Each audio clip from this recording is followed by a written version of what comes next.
Presiden Joko Widodo berkunjung ke pasar tradisional terbesar di Kota Makassar dengan membagi-bagikan baju kaos, bantuan langsung tunai hingga sembako kepada pedagang.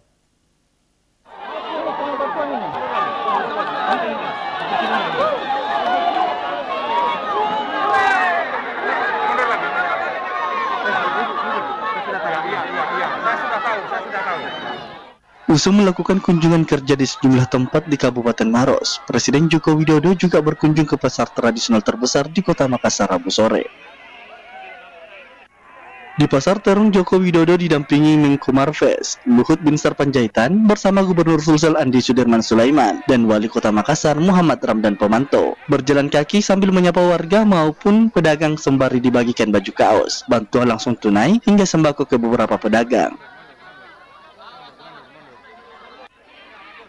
Kehadiran Presiden Joko Widodo di Kota Daeng ini menarik antusias warga maupun pedagang di Pasar Terong. Mereka bahkan rela berdesak-desakan demi melihat langsung Presiden Joko Widodo hingga mengabadikan kedatangannya ke dalam ponsel.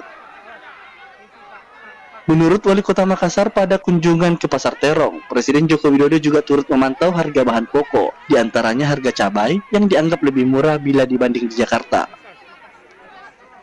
Tadi beliau menanyakan beberapa komoditi terutama lombok atau cabai. Beliau sampaikan bahwa cabai di sini sangat murah dibanding di Jakarta. Tempat lain itu 90.000, di sini hanya 40.000. Beliau puas sekali dengan harga-harga yang ada di Makassar. Di awal Ramadan kan sempat turun terus seperti di pekan pertama awal Ramadan ini sudah mulai turun, apakah Ya, naik turun, tapi kita intervensi dengan segala semua jejaring dengan di daerah yang penghasil, kita akan beli untuk menopang harga-harga di Kota Makassar agar tidak turun, agar tidak naik. Presiden Joko Widodo melakukan kunjungan kerja di Sulawesi Selatan selama 2 hari, yakni tanggal 29 hingga 30 Maret 2023. Ada 3 kabupaten yang menjadi lokasi kunjungan kerja Presiden, yakni Kota Makassar, Kabupaten Maros, dan Kabupaten Luwu Timur. Rusmawati Rara, Slebes TV.